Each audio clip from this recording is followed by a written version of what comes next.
Hey gamers, this is going to be a video about my poor thinking skills and lack of improvisational ability. Real quick, pardon the mess. You know, I didn't expect to have any company. I've been neglecting my duties as someone who doesn't live in a fucking pigsty. And so, if you think I should clean this all up, just go ahead, drop a comment below. Make sure you, if you think I should clean it up, just type clean up cam in the comments section. If you think it's fine as is, I want you to type fuck the system. And when it's all done and over, at the end of the month, we'll tally them all up, and then we'll do a raffle, and the winner will, you know, and I don't feel like continuing the joke. Anyways, I got this. It looks like a Famicom. It is not a Famicom. As you can see on the label, it is a family TV game. And it is a clone system, of which there were a fucking billion of these. It's sitting on an actual disk system, but it's not an actual Famicom. And so this is a bootleg Famicom clone from Taiwan. Looks a lot like an actual Famicom. This stupid fucking eject lever thing, like, doesn't work. Like it does what it's supposed to, but it doesn't ever do its job. It has AV output, which the actual Famicom does not have. It only has RF output, so that's okay at least. Controllers are still hardwired to the back of it, but they look like this.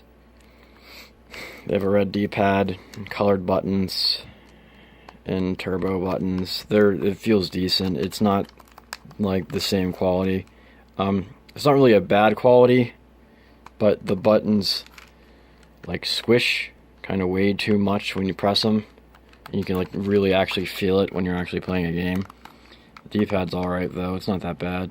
I've actually fucking used worse, so I'm trying to do this without, what the fuck, why is it, this isn't that fucking hard. There. But I got this thinking, based on its shell and based on an error in description, that this was what's called a discrete Famiclone, which means that the inside and the chips and all the shit on the, you know, the guts, the parts of it, are all, excuse me, they're all like bootleg, reverse engineered duplicates of official Nintendo hardware. And so discrete Famiclones are cool in that, although they're not exact to the actual Famicom, I think they screw up the audio a tiny bit, but not like a noticeable amount.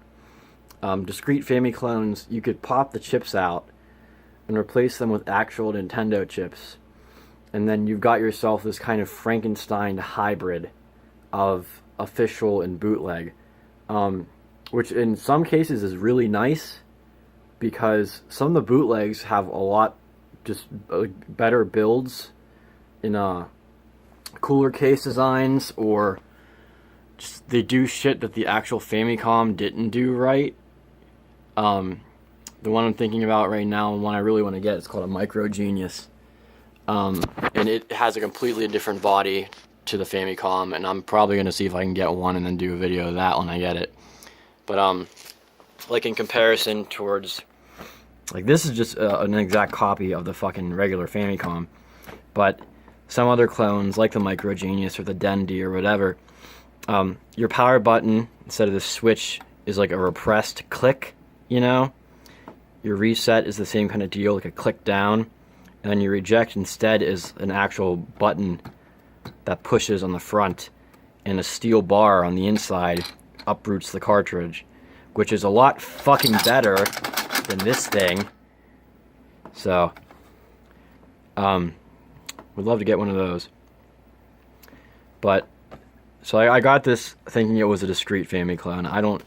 The guy I buy these from, he only really kind of had Famiclones that looked like the Famicom, but I wanted one anyways. And he had a few other Famiclones that were weird shapes, like a Micro Genius. He had,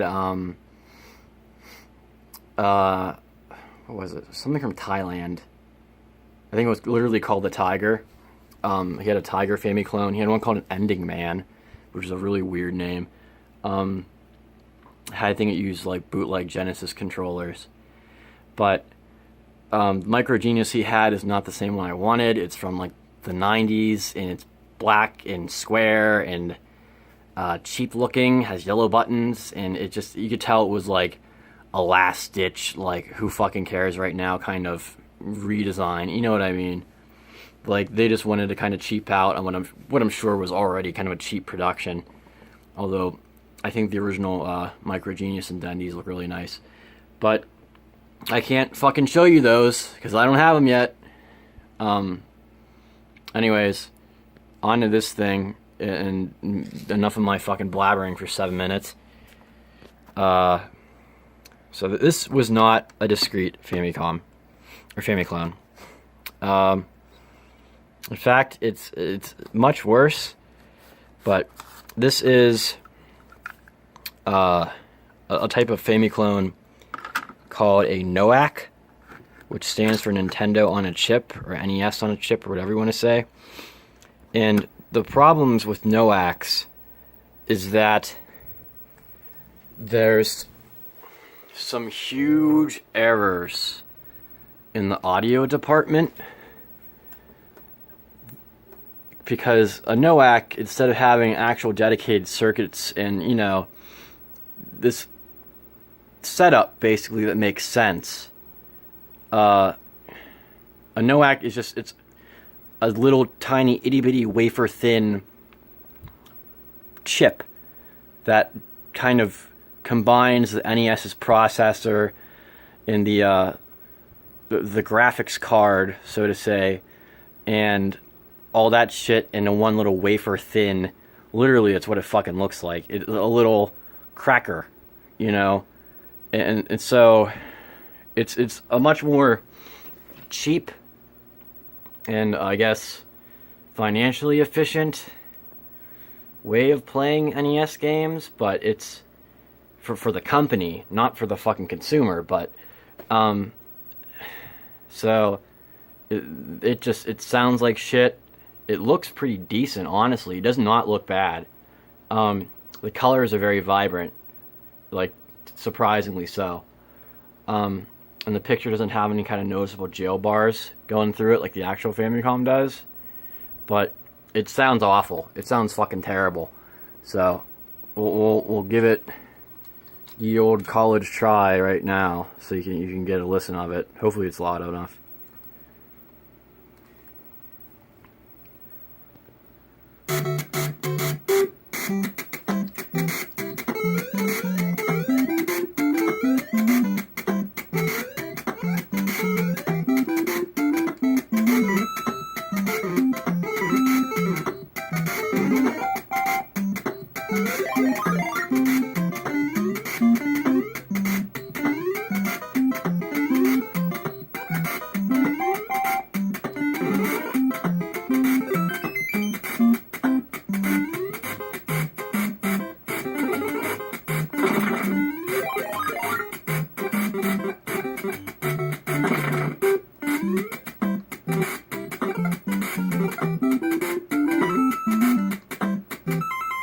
So, yeah, the noise channel, the percussion is way too loud, and just everything else kind of just sounds fucked up. It's not like, it's not the worst thing ever, but it's goofy in kind of a funny way.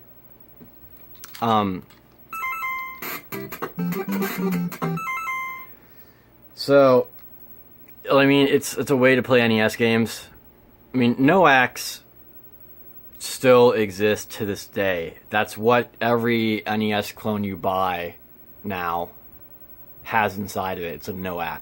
It's just that, as far as I know, modern NOACs don't sound as piss poor as this one does, because this one is a very, very early example, whereas I guess some sort of evolution has been made, or progress in the sound on these things. But even then, modern NOACs by no means sound accurate to an actual NES. It's just, they don't typically sound this fucking bad either. So, yeah. I think Mario 1 is the best example of it. I'm trying to think of something else that would sound really bad if I tried it out. And like I said, fuck if this stupid lever eject thing would ever work at all. It doesn't matter how hard you push on it, it doesn't do anything.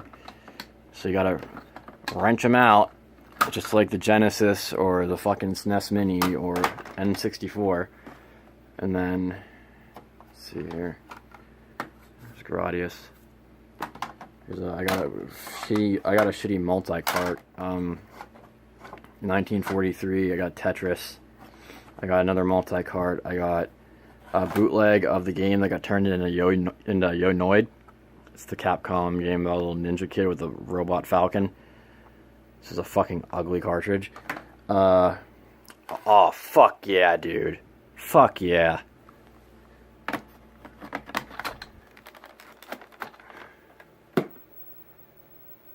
Yeah, it figures.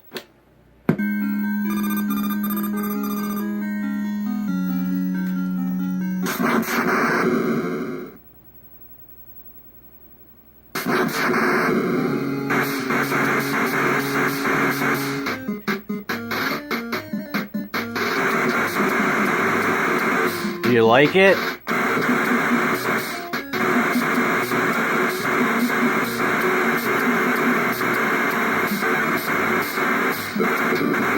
Do you think it sounds good?